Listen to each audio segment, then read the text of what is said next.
Sebab itu hadirin hadirat sekalian, mari malam ni kita belajar dengan Nabi SAW. Nabi ni seorang yang sangat amanah. Punyalah amanahnya Nabi sampai namanya digelarkan Muhammad Al-Amin. Al-Amin ni maknanya amanah, dipercayai. Dan gelaran Al-Amin itu bukan dia yang letak. Tak pernah dia declare nama dia Muhammad Al-Amin. Tak ada dia buat announcement. Wahai orang Arab Quraisy, saya Muhammad bin Abdullah, tapi panggil saya Muhammad Al-Amin. Tak pernah. Bukan dia yang popular. Itu bukan nickname dia. Itu bukan dia punya nama profil WhatsApp ke tidak. Itu nama diberikan oleh orang Arab pada dia. Macam sekarang ni ramai penceramah ustaz-ustaz, dia ada nama Al-Al di belakang kan. Yang itu self-proclaim, bukannya orang kampung bagi. Bukan Universiti Al-Azhar bagi, tidak. Self-proclaim. Kita yang letakkan nama kita. Ustaz Al apa. Itu kita letak. Dan tu tidak salah. Laqab tak ada masalah. Laqab ni nisbah kenang-kenangan. Contoh belajar di Mesir, Badli Shah Alauddin Al-Azhari. Boleh. Tak ada masalah. Sebagai kenang-kenangan pernah mengaji di Al-Azhar. Yang saya spesifik Al-Azhar di Tonto. Saya boleh tak nama saya Badli Shah Alauddin Tontowi. Boleh. Tapi macam lebay sangat nama saya bunyi. Lagipun saya dah ada Al-Lauddin. Al buat apa banyak-banyak, berapa banyak Al lagi di belakang, susah. Tapi saya tengok kalau penceramah ada Al-Al ni, orang hormat dia lain macam saya tengok. Kalau tak ada Al ni jauh duduk sayup-sayup orang. Tapi kalau ada Al sampai tepi-tepi lutut ni, saya tengok dalam video lah. Oh, pegang gini, Allah ya Syekh, ya Syekh. Sebab nama ada Al. Kadang nak ke letak nama Al, kadang-kadang tu geram rasa. Tidak salah, tidak salah. Macam tuan-tuan orang Pulau Pinang, orang Kedah, orang Johor, letak nama negeri belakang boleh. Macam ada Ustaz Zainal Sakiban Al-Jauhari. Zainal Sakiban ni penulis khat terkenal negeri Johor. Dia antara orang yang menulis khat untuk surat penyilaan kepada tuanku-tuanku sultan, raja-raja Melayu datang istiadat pertabalan. Tulisan tangan dia. Antara yang menulis dia, Ustaz Zainal Sakiban Al-Jauhari. Dia juga yang buat logo TV Al-Hijrah tu. Itu tangan dia, zup, dia lukis dalam kereta itu. Memang dia ulama khat Al-Jauhari. Tapi semua Al-Al tu sendiri letak lah, bukan orang bagi. Nabi kita bukan dia letak, saya Muhammad Al-Amin. Dah orang bagi dia. Kenapa orang bagi dia? Dia sangat dipercayai. Dia sangat amanah. Apa sebab? Nabi ni perangainya tak pernah bohong. Pernah dulu Quraisy mencadangkan supaya kita buat character assassination. Kita tukarkan nama Nabi ni daripada Muhammad Al-Amin, Muhammad yang dipercayai, kepada Muhammad Al-Kazzab, penipu, pengkhianat. Ketika cadangan ni diusulkan, siapakah yang paling kuat membantah? Abu Jahal. Saya tak setuju. Ini Muhammad daripada kecil sampai besar tak pernah menipu. Korang jangan pandai-pandai nak tukar nama dia. Bayangkan, orang Quraisy pertahankan nama Al-Amin dia.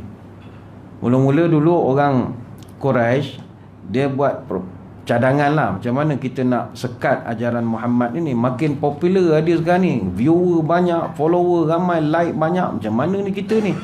Jadi kita kena berbuat sesuatu. Jadi dia orang cadangkan kita buat propaganda. Propaganda di sepadan Mekah, tiap-tiap tahun orang datang buat haji. Jadi kita buat flyers, brochure apa semua. Setiap rombongan masuk, kita bagi dia brochure. Dalam tu tulis, jangan jumpa laki-laki nama Muhammad. Dia buat kempen besar-besaran lah. Buat banner, banting apa semua. Jangan jumpa Muhammad. Manusia ni, nature dia, lagi dilarang, lagi dia nak buat. Dia panggil mamnu' marghub.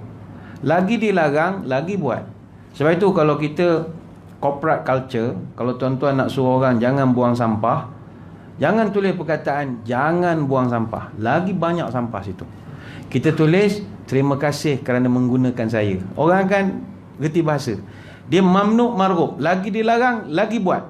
Bila orang kata jangan jumpa Muhammad, lagi dia nak jumpa Muhammad. Itu perangai manusia. Perangai manusia.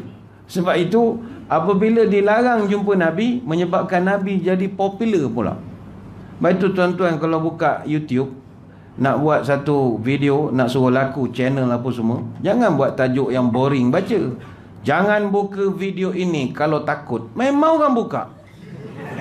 Memang dia psikologi ya. Jadi kesilapan Quraisy ketika itu, Dia tak faham bahawa manusia makin dilarang lagi dia buat. Jadi Nabi jadi popular juga akhirnya. Dia orang pening. Okeylah kita buat tuduhan. Dia ni penyair. Dia ni bukan Nabi, hanyalah sastrawan negara saja. Ketika orang mendengar bacaan Quran Nabi, orang kata ini bukan sastra. Alif, Lam, Mim, semua tepuk dahi. Sajak pakai huruf ni aku tak pernah dengar. Tuan-tuan pernah dengar sajak bahasa Melayu? A, B, C. Kita tak pernah dengar. O, P, Q, R, S. Kita kata ini memang tinggi punya value sastra. Ini kata bukan sastra ni. Ini something different daripada lain. Lain daripada lain. Tak jadi. Akhirnya dia orang buat cadangan kita bunuh saja. Ketika cadangan dia diusulkan, mereka kata kalau kita bunuh Muhammad ni keturunan bangsawan, nanti dia tuntut bela kita, penat kita nanti. Akhirnya kita buat character assassination. Kita bunuh dia punya karakter. Allah Ta'ala rekodkan mesyuarat mereka ini dalam Quran, surah Al-Anfal ayat 30.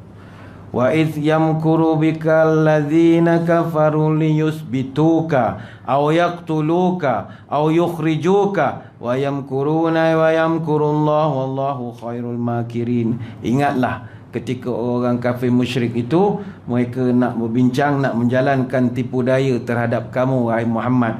Pertama mereka nak menahan kamu, kemudian dia nak membunuh kamu, kemudian adalah fasa-fasanya mengusir kamu. Allah Ta'ala pecah rahsia dia punya mesyuarat tu, tak ada sulit lagi dah, semua orang baca. Sebab itu Nabi ni apabila dia nak dibuang perkataan Al-Aminnya itu, orang protes. Sebab orang tahu dia manusia yang sangat amanah. Dek kerana amanahnya Nabi itulah antara faktor kejayaan baginda dalam dakwah. Profesor Jules Messerman, dia seorang ahli akademik di San Francisco. Dia pernah menulis dalam majalah Time atau Time Magazine, what's a great leader? Throughout history, who qualifies? Apakah ciri-ciri pemimpin yang hebat? Dan sepanjang sejarah, siapa yang layak ditabarkan sebagai pemimpin paling hebat dalam sejarah?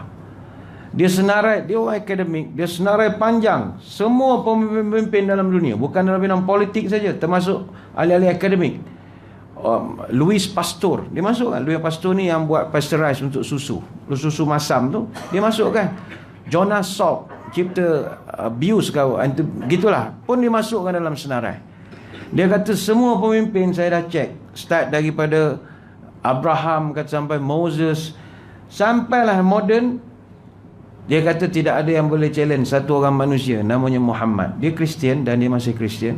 Dia kata ini Muhammad, tak ada orang boleh challenge. Dia boleh ubah manusia seperti Umar Al-Khattab. Dia boleh ubah bangsa Arab yang dulu jual tak laku. Dia boleh ubah landscape orang-orang Arab ketika itu. Dan antara sebab kejayaannya adalah dia punya karakter dia. Dia seorang yang sangat amanah. Sebab itu amanah ni modal terbesar untuk mencipta kejayaan. Tuan-tuan kalau nak bisnes, kalau orang tak percaya, tuan-tuan boleh berjaya dalam perniagaan. Tuan-tuan dalam politik, tanpa kepercayaan, tombang tuan-tuan. Kepercayaan ni modal terbesar sebuah kejayaan. Ahli politik kalau tak dapat kepercayaan, mimpilah boleh jadi calon ataupun boleh menang dalam pilihan raya. Kepercayaan.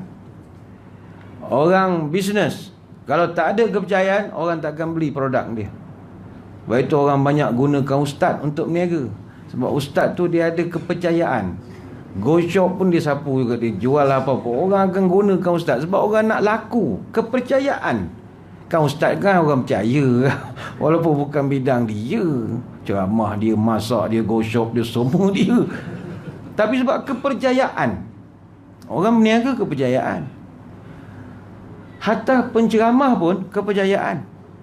Tuan-tuan nak ke panggil satu orang penceramah yang ada masalah, dia bercerai dengan isteri dia lah, lepas tu dia sibuk pula nak kahwin muda, dia mau cerita, dia keluar dalam internet, orang pun dah cerita dia mau bercerai, tiba-tiba menonong kita nak panggil dia ceramah di surau kita, tajuk ceramahnya keluarga bahagia. Tuan-tuan nak datang?